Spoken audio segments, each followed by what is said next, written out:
Hello everyone, ये जो है सेकंड पार्ट है वास्तविक संख्या का। चलिए हम देखते हैं इसमें जो जो वीडियो में हम जो पढ़ाएंगे वो एनसीईआरटी बेस होगा, जो 2024 के बोर्ड में आने का चांस 99% रहेगा वास्तविक संख्या के चैप्टर से। चैप्टर पर आपको हर एक चैप्टर का जो है ना वीडियो मिलेगा, छोटा छोटा मिलेगा, 15 18 10 मिनट का। ठीक है, अब चलिए यहाँ पे क्वेश्चन देखते हैं, आप इतना नहीं करते।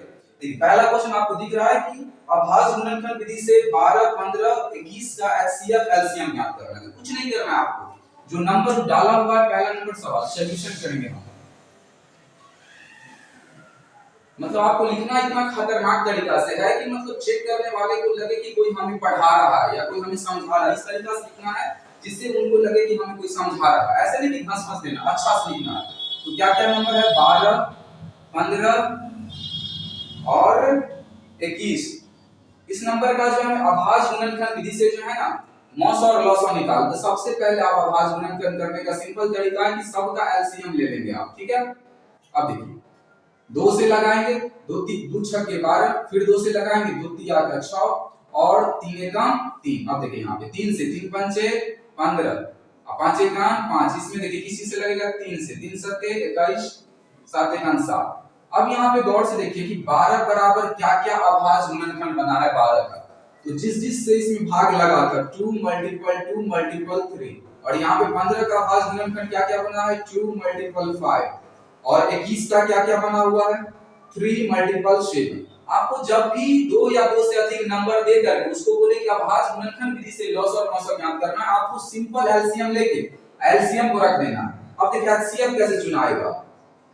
एचसीएफ क्या होता है? जो सारे नंबर में मैच करता होगा, जो सारे नंबर में मैच करेगा। अगर आपको कोई भी नंबर मैच करता हुआ ना नजर आए तो 1 समझिएगा। जब कोई भी नंबर सारे में नहीं आ रहा है तो 1 होता है उस समय मौसा। मैच करने का मतलब ये होता है कि 2 इसमें है तो 2 और इसमें भी 2 होना चाहिए, इसमें भी 2 होना चाहिए, तभी वो मौसा होता है। यहाँ पे 2 इसमें है, इसमें है, इसमें नहीं है तो नहीं होगा। 2 इसमें है, इसमें नहीं है। 3 इसमें है लेकिन इसमें नहीं है तो भी नहीं होगा। मतलब एक का मिला लिया आपने, दोनों का मिलाने का कोई जरूरत, किसी एक को लेकर के साथ में मैच करवा लीजिए। जब वो मैच नहीं करे, इसमें से देखिए कि 2 इसमें था, इसमें नहीं है, हम मौसा कहता है कि सारे में रहना चाहिए। 2 इसमें है, इसमें नहीं है। 3 इसमें है, इसमें नहीं है। तो जब कोई मैच ना करे तो मौसा 1 होता है। ठीक है, तो अगर आप 12 15 और 21 का मौसा निकालेगा तो 1 आएगा। मौसा मतलब क्या होता है एचसीएफ। अगला एलसीएम। एलसीएम क्या होगा इसका? बहुत ही सिंपल होता है। पहले कॉमन देख लीजिए, कॉमन क्या क्या है। जैसे 2 इसमें है और इसमें है, तो जो दोनों में मैच करे या तीनों में मैच करे उसको एक बार लिखा जाता है। ये 2 इसमें भी है, 2 इसमें भी है, एक बार लिखा आएगा मल्टीपल। 2 इसमें है और किसी में नहीं तो ये 2 लिखा आएगा।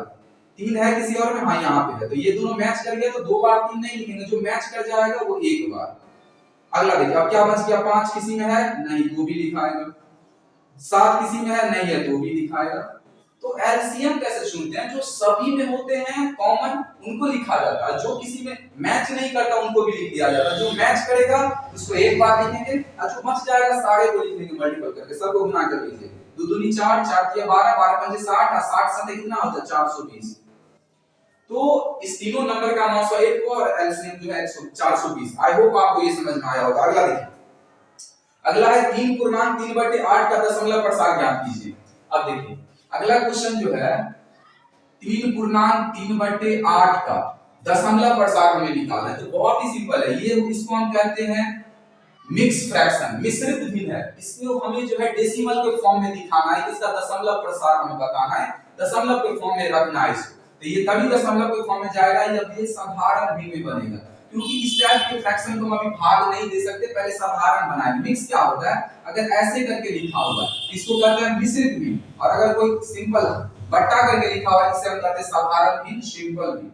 अब देखिए इसे डेसिमल के फॉर्म में कन्वर्ट करने में सबसे पहले साधारण 8 3 24 और 24 और 3 कितना होता है 27 बटे का 8।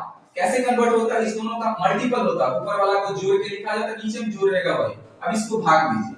अगर आपको ऐसे डायरेक्ट दिया हुआ होता है तो बहुत अच्छा नहीं होता है, तो आप क्या करेंगे साइड में 27 लेंगे और इसको 8 से भाग देंगे। ठीक है, कि 8 3 का 24, कैरी घटेगा तो ये 3 ये 0। अब यहाँ पे भाग नहीं लगेगा तो 0 0 का डेसिमल 8 3 24। अब यहाँ पे 6 बचा, फिर नहीं लगा तो 0, 8 7 56, तो यहाँ पे 4, फिर नहीं लगा तो यहाँ पे 0। एक बार डेसिमल पड़ जाता है तो 0 आप इनफिनाइट टाइम तक डाल सके, लेकिन सिंगल सिंगल 0। 8 पंचे 40। तो ऐसे करके आप साइड ड्रॉप में जो है इसका लिख सकते हैं दशमलव प्रसार। क्या क्या आया? 3 3 7 और 5। लेकिन इसको दिखाना नहीं है क्वेश्चन पेपर पे, सॉल्यूशन पेपर पे आपको ये नहीं दिखाना, इसका आप डायरेक्ट ये लिखेंगे। ठीक है, अगला देखिए। अगला सवाल आपके सामने है कि 1.34 को परमेय संख्या के रूप में लिखिए। ये तो बहुत ही सिंपल क्वेश्चन है, आप जो इसे इजी से बना सकते हैं। हमने इससे पीछे वाले वीडियो में इस पर डिस्कस करा है। सिंपल फैक्ट, सिंपल डेसिमल वाले नंबर को आप इजीली जो है परमेय संख्या के रूप में लिख सकते हैं। ठीक है, जैसे क्वेश्चन क्या है 3 नंबर 1.34। इस क्वेश्चन को जो है हमें परमेय संख्या के रूप में जो है कन्वर्ट करना है। कैसे करें? बहुत सिंपल है, सॉल्यूशन देखिए इसका क्या होता है। हमने बता रखा है कि अगर डेसिमल वाले नंबर को फ्रैक्शन में बदलना है तो जैसे का तैसे लिखना है, डेसिमल और जीरो को नहीं लिखना है। अगर डेसिमल से पहले जीरो रहेगा तब, डेसिमल से पहले अगर जीरो है उसको जीरो को नहीं लिखना है और डेसिमल को नहीं लिखना है, और अपना मन से 1 डालेंगे। ठीक है, और उसके बाद देखेंगे कि कितना अंक जो है डेसिमल के बाद है, कितना डिजिट है, तो 1 2, तो जितना रहेगा उतना जीरो। अगर ये कटे तो बहुत बढ़िया, अगर नहीं कटे तो ऐसे ही छोड़ देना। इसको काटने का ट्राई करते हैं। 2 छक्के 12, 13 है, 1 चला जाएगा 14, 2 सत्ते 14, 2 पंचे 10 और 0 कितना हो गया 67/50। आई होप आपको ये भी समझ में आया। ठीक है, हम रेकरिंग वाला जो है, रेकरिंग वाला के लिए एक पर्सनल वीडियो बनाएंगे। ठीक है, अगर किसी सवाल में रेकरिंग रहता है तो उसका स्पेशल जो है हम 20-25 क्वेश्चन ले लेंगे, जिससे रेकरिंग से रिलेटेड सारे क्वेश्चन का डाउट आपको क्लियर हो जाएगा। अगला सवाल पे चलते हैं। अगला सवाल है कि सिद्ध करें कि 5 √3 एक अपरिमेय संख्या। ठीक है, ये मोस्ट इंपोर्टेंट क्वेश्चन है। ये क्वेश्चन आपको आना चाहिए, ये आप याद रखिएगा। देखिए क्वेश्चन क्या आता है कि सिद्ध करना है कि आपको जो है चौथा नंबर क्वेश्चन, इसका सॉल्यूशन हमें लेना है। क्वेश्चन आपको दिख रहा होगा। चौथा नंबर क्वेश्चन में कह रहा है कि 5 √3 एक अपरिमेय संख्या है। तो सबसे पहले जब भी आपको अपरिमेय देगा तो इसका जस्ट अपोजिट मानिएगा, उल्टा मानिएगा। परमेय अपरिमेय तो है ही, हमको ये पता है कि 5 √3 अपरिमेय है, लेकिन फिर भी कह रहा है सिद्ध करने के लिए तो इसे हम उल्टा मान लेंगे, अपोजिट मान लेंगे, जिससे उसके रूल को सैटिस्फाइड नहीं करेगा। हम कह देंगे साबित हो जाएगा कि अपरिमेय संख्या। अगर मान के चलिए कि ये हम आम लाए कहीं से, ठीक है, हमने कहीं से आम लाया, इसको साबित करना है कि आम है। हम इसको क्या कहेंगे, एक जूस बनाएंगे और किसी को पिलाएंगे कि अनार का जूस है, वो पिएगा तो उसको टेस्ट पता चल जाएगा कि नहीं, कहेगा ये आम का जूस है, तो साबित हो जाएगा क्योंकि हमने उल्टा बताया अनार का, लेकिन स्वाद आ रहा है आम का। ठीक इसी तरीका से हम जानते हैं कि यह परमेय संख्या है, लेकिन फिर भी कार्य सिद्ध करने के लिए तो इसको मान लेंगे हम परमेय। जैसे ही परमेय मानेंगे तो रास्ते में कहीं ना कहीं नोक झोंक आ जाएगा कि इसमें से गंध आने लगेगा अपरमेय का, तो सिद्ध हो जाएगा उसी समय। चलिए करते हैं। यहाँ पे आप मानेंगे, मान लिया कि 5 √3 एक अपरमेय संख्या, सॉरी परमेय संख्या जैसे ही हमने इसे माना परमेय, इसका मतलब क्या होगा, परमेय जैसे ही हमने माना कि हो जाएगा 5 √3 बराबर के p/q। क्योंकि जब भी आप मानेगा इस टाइप के सवाल में तो ये ऑटोमेटिक p/q लिखा जाता है। क्यों लिखा जाता है? क्योंकि परमेय संख्या बट्टे के फॉर्म में ही होता है।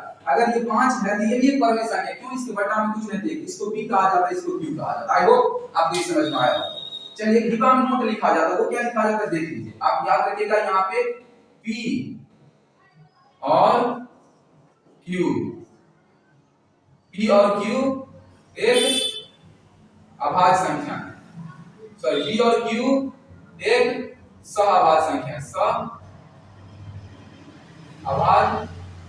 संख्या है। और दूसरा q के जगह पर कभी भी जीरो नहीं होगा। कोई पूछेगा q की जगह आप कभी नहीं जीरो क्यों लिखते हैं? q does not equal to zero का मतलब क्या होता है कि नीचे में कभी भी जीरो नहीं होना चाहिए। ऐसा इसीलिए क्योंकि आप मान के चलिए किसी नंबर के नीचे आप जीरो डाल दीजिएगा, इसका आंसर का पता नहीं चलता है। ठीक है, इसीलिए कहा जाता है q does not equal to zero, क्योंकि किसी भी नंबर को जीरो से भाग नहीं दिया जा सकता। अब देखिए, अब करेंगे क्या, अब ये 5 है ना, 5 को रहने देते हैं, √3 को इस साइड और p/q को हम इस साइड लेके आ जाते हैं, तो p/q अब बराबर √3 चला जाएगा इस साइड, क्या हो जाएगा प्लस में हो जाएगा।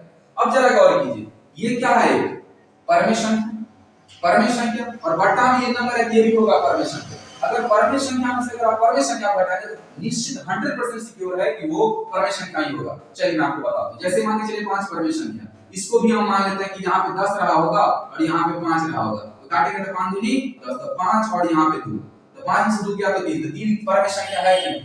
अब ये दोनों जो है मिलके हमें परमे संख्या देगा, लेकिन ये कह रहा और इस साइड है √3 अपर में है, तो परमे अपर में के बराबर कैसे हो जाएगा। अगर आपको कहीं पे लिखा है कि 10 बराबर 9, ये गलती कर रहा है ना, यहाँ पे कटा हुआ रहना चाहिए, लेकिन यहाँ पे शो हो रहा है कि बराबर है, यहीं पे मेरा तथ्य गलती हो जाता है, गलत साबित होता है। यहाँ पे लिखेंगे, आगे बढ़ने की कोई जरूरत नहीं है। हाँ, अगर सिंपल रूट वाला देगा उसको लेंथी बनाया जाता है, लेकिन ऐसा आपको यहीं पे ड्रॉप कर देना है। लिखना है यहाँ p 5 - p/q एक परिमेय संख्या, परिमेय संख्या है, लेकिन √3 एक अपरिमेय संख्या है, अपरिमेय संख्या है, इसीलिए 5 - p/q does not equal to √3। अतः हमारी मान्यता गलत हुआ, हमारी मान्यता गलत हुआ। आगे आप नीचे लाइन में लिख लेंगे, इसीलिए 5 - √3 एक अपरिमेय संख्या है,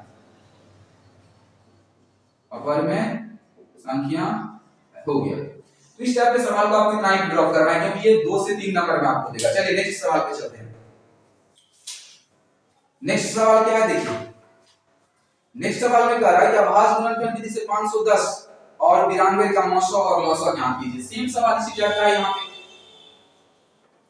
आप इसको बहुत इजी तरीका से, मेरे ख्याल से आपको बन जाना चाहिए, लेकिन हम फिर भी बनाते हैं। देखिए 510 सॉल्यूशन पकड़िए, क्या है 510 और 92, इसका क्या निकालना है, मौसा और लौसा अभाज्य गुणनखंड विधि से।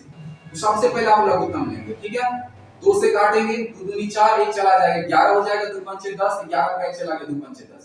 अब जो है ये 3 से कटेगा, 3 8 24, 1 चला जाएगा, 3 पंचे 15। ये आपको आना चाहिए, बेसिक चीज है। अब यहाँ पे जो है ये 3 से कटेगा कि नहीं कटेगा, 5 से, 5 एकम 5, 3 चला जाएगा, तो 5 7 एकम 35, 17 एकम 17। अब देखिए यहाँ पे ये 2 चौका 8, 1 चला जाएगा, 2 छक्के 12, 2 दूनी 4, 2 तिया के 6 और 23 से काम 23। अब देखिए यहाँ 510 बराबर क्या आ रहा है, 2 3 5 और 17, और 92 बराबर क्या आ रहा है, 2 2 और 23। इसका एचसीएफ क्या होगा हमने बता रखा है, बहुत सिंपल होता है मौसा चुनना, जो कॉमन हो, जो सभी हो, नहीं मैच करेगा तो एक होगा। अब देखिए यहाँ 2 और 2 मैच कर गया तो लिखेंगे, और कोई मैच कर रहा है, 3 इसमें है नहीं है, 5 है नहीं है, 17 है नहीं है, हो गया मौसा। लॉस निकालना है तो लॉस निकाल लीजिए आप, क्या होगा, जो मैच करेगा सो एक बार लिखाएगा, 2 मल्टीपल 3 नहीं है लिखाएगा, 5 नहीं है लिखाएगा, 17 नहीं है लिखाएगा, और ये 2 भी मैच नहीं करा ये भी लिखाएगा, और 23 भी लिखाएगा। तो सबको मल्टीपल करके कितना आएगा आप खुद कर लीजिए, क्योंकि टाइम लग जाएगा इसमें करने में। ऐसे हम देख लेते हैं कितना है इसका मल्टीपल, इसका 13460 होगा, 13460 आप ट्राई कर लीजिएगा। हाँ, अगर गलती कहीं भी हो जाता है किसी भी कैलकुलेशन इसमें जो है ना काट इसमें गलती हो जाता है, भी आंसर मैच नहीं करेगा। अगर आप इसको मल्टीपल कीजिएगा तो 13460 आएगा। तो आज का वीडियो हम इतना ही रखते हैं, क्योंकि लंबा वीडियो जो है आप लोग पसंद नहीं करते हैं। अगर आपको मेरा स्टूडियो का जो है ब्लॉग वीडियो चाहिए तो आप कमेंट कीजिएगा, हम अपना स्टूडियो का जो है ब्लॉग वीडियो बनाएंगे आपके लिए, ठीक है। आज के लिए बस इतना ही। थैंक यू सो मच, आपने जो अंत तक देखा, थैंक यू सो मच।